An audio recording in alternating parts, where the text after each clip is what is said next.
Today I want to show you the FitBeast 3-in-1 massage balls. It comes with 2 balls and a connecting shaft in the middle. You've got an instruction manual as well, which will show you how to assemble it.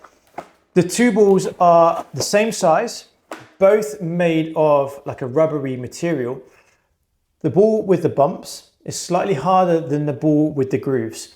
So you can use either of these 2 balls as a regular massage ball, and you use whichever one you like depending on what firmness you can tolerate.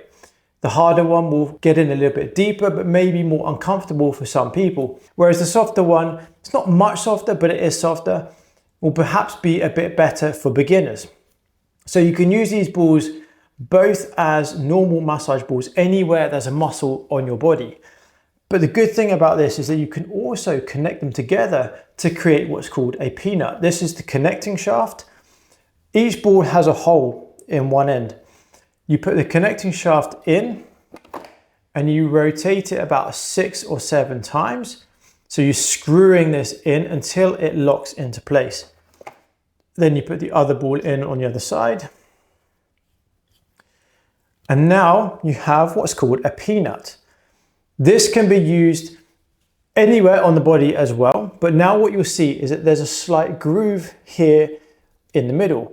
This is known as the spinal groove. So when you come to use this on your spine will fit nicely in that, so it doesn't put pressure on your spine, so it doesn't leave you feeling bruised and in pain or discomfort. So when it comes to using the peanut, the first thing you want to do is position it in the right place.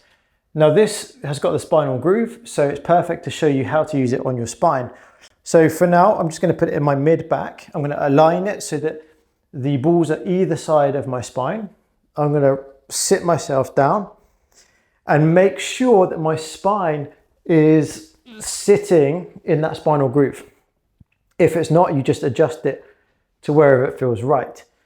So once you get into a good position, there's 3 ways that you can use this. The first way is to roll along the peanut or along the balls. The second is a lateral movement, and then the third is moving the joint over the peanut. So the first movement would look something like this. Moving down and moving up. Moving down and moving up. So I'm working the muscles either side of my spine in this case. The second is you could pin the muscles in place and then try and work laterally. So I'm trying to bend. So what I'm doing here is I'm pinning the muscle in place and trying to lengthen it while that muscle is pinned. So it helps to stretch out that muscle. So I can go side to side. I could do this maybe 5 times on each side. And then the third way to do this is to move over the peanut. So in this case, I would stay on the peanut here, and then I can fold over, trying to work extension into the spine, and then come up into flexion. I'll come down into extension, and then up into flexion. Once I've done that, maybe 5 times, I can move a little bit further one way or the other and repeat. So I can go back into extension of the spine and then up into flexion.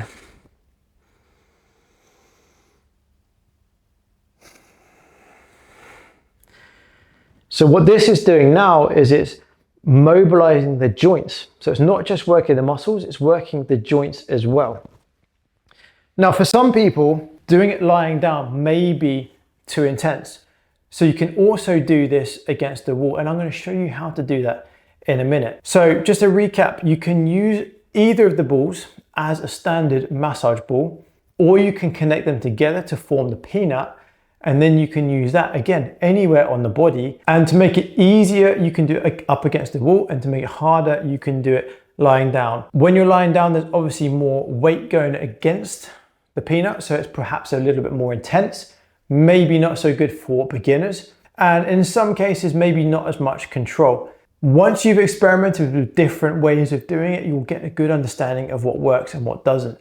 So have a play around, try all these different methods and see which one works best for you. So if you wanted to use this in a similar fashion, but just one ball at a time, you can take one ball off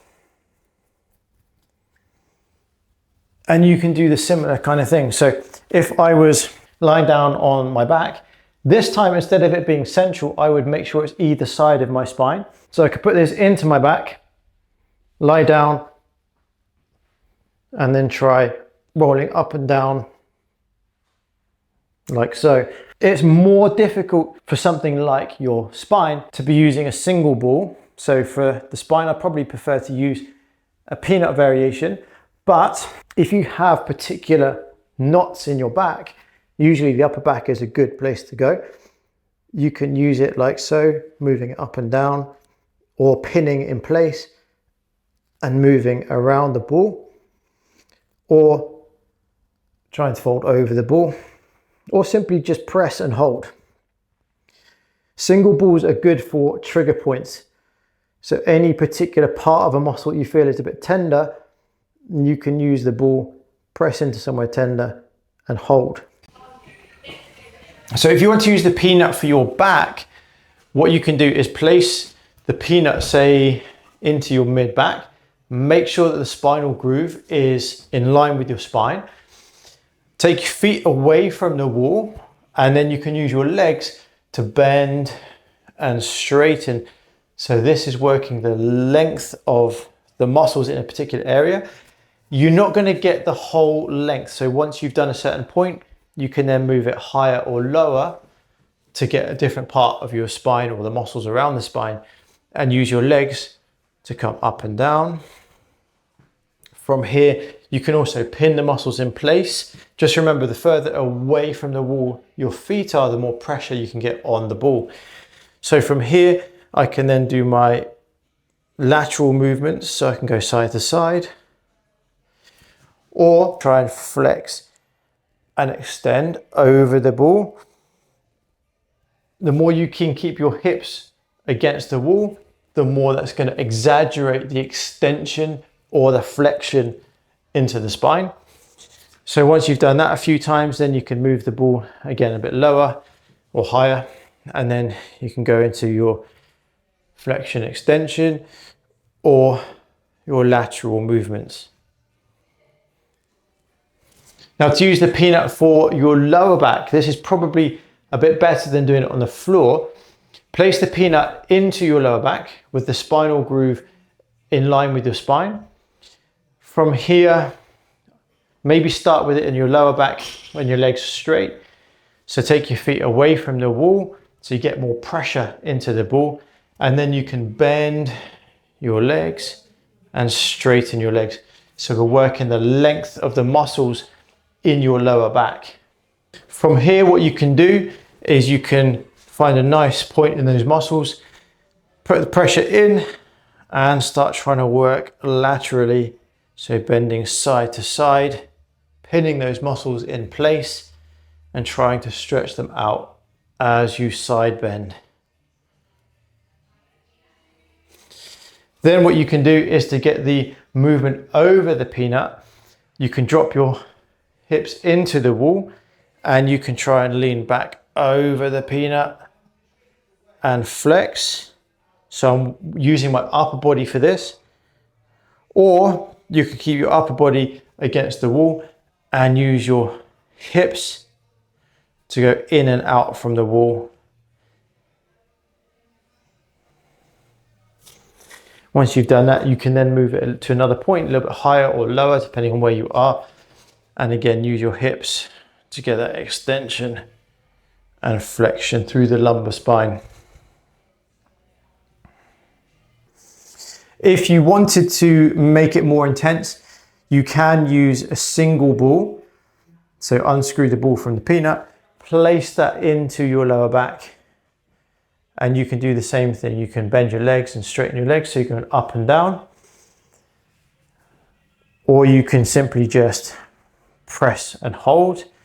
And if you wanted to, you can also flex and extend. It's just putting more pressure on one particular point just because you've got one instead of two.